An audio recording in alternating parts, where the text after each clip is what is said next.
In this video, we fix it in post. All of these problems solved.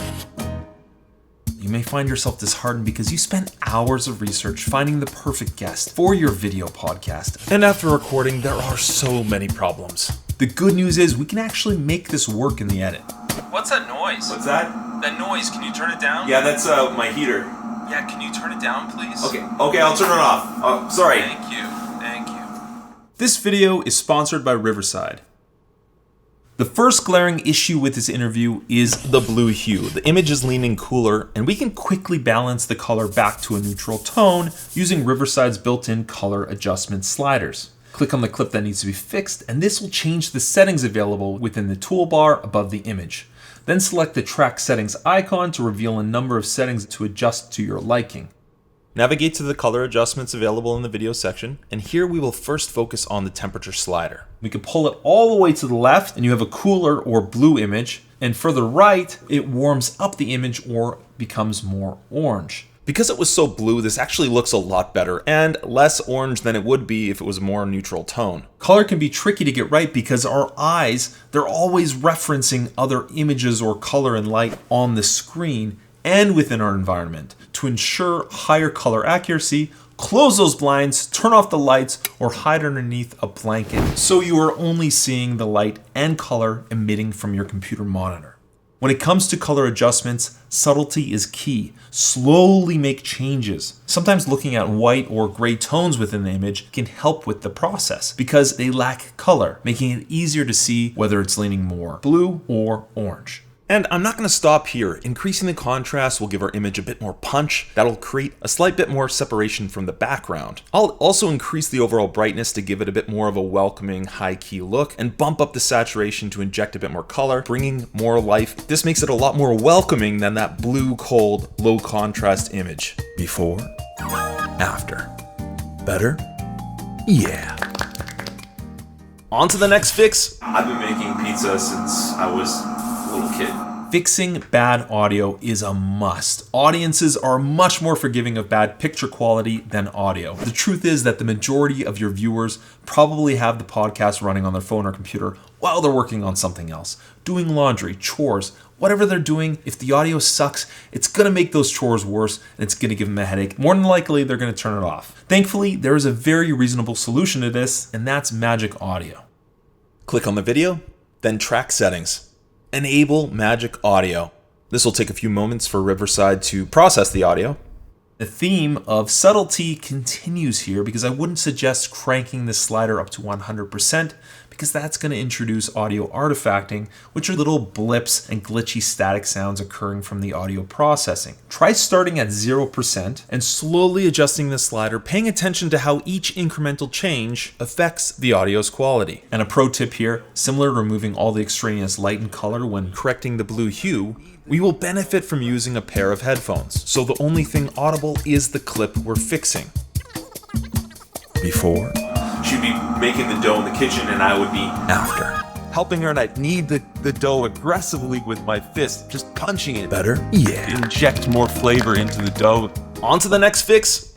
One incredibly distracting thing about this interview, it's that we have this mess in the background. And when something clearly takes away your focus, it's best to find a way to remove it. And this is actually very easy to fix. So we're going to select the video that we want to adjust, then navigate up to the toolbar and select crop. This function allows us to zoom into the video and move the entire frame around, effectively hiding the mess. And bonus, we've improved the composition and framing. You want to be careful with how much you zoom in. The video is already at a set resolution, so zooming in will create a fuzzier, lower quality image. But you need to determine what is more important for your project. I would rather sacrifice quality of image than have this junk in the background, because the junk in the background lowers the perceived professionalism of our guest, and I want to paint him in the best light possible. Before, after. Better? Yeah. On to the next fix. Everything in this image, it's all in focus, and it's because our guest is so close to the background. You can also see some faint markings on the wall, which again lowers professionalism and perceived value. It's not ideal, although it could be worse. The video podcast guest is the star. They should draw as much focus and attention as possible. Subtlety once again. Select the video, and in the toolbar, Effects, then select Slight Blur. And this is going to give you a subtle amount of blur, creating a little bit more separation between your guest and their background, increasing the depth and contrast. The plain background, it's not doing us any favors in being able to see the actual results. So I'm going to bring the background junk back into frame so you can better see what's going on. If the background was chaotic, unfixable, terrible, then I might suggest going full blur. And in some cases, this option can work, but in my situation, we get a bit more of a halo effect, which I'm not fond of. Even selecting full transparency could work. You can then bring in a cleaned up background. Clicking off of the clip is going to allow you to select a background and upload your retouched image. After uploading your background, you may have this gap appear, and to remove this, select Design, then toggle off spacing. The background as is, it doesn't really contribute to their character or overall themes and story of the podcast. One other option that could be fun to try is to create your own background. Before, after. Better? Yeah. On to the next fix. So the thing about good pizza is that when it comes to a video podcast guest who is professional in their field but has a hard time communicating, with pauses and filler words, they sound uncertain and unconfident. When in reality, they may just be nervous or don't have any experience with interviews or being on camera. But sometimes a lack of clarity, pauses, and filler words, they're incredibly important to keep in, and I'm going to get to that. But first, and in this case, we need clarity of the ideas being communicated. And this is where Riverside's AI tools come into play, where we can remove pauses and filler words. It's also not a bad idea to cut out any redundancy or repetition if the goal is to create clarity and professionalism. a lot of people don't understand this. The crust, it's the most important part of what makes a pizza good. Better? Yeah. Sometimes you don't want to cut out every silence or every filler word. So for example, in this segment of the interview, our guests, they're struggling to get their words out, lots of pauses, lots of filler words. But in this case, I think it works better to leave them in. The guest is speaking about why they got into their profession, and it's clear that they're trying to fight back emotions. Yeah, so I got into this business.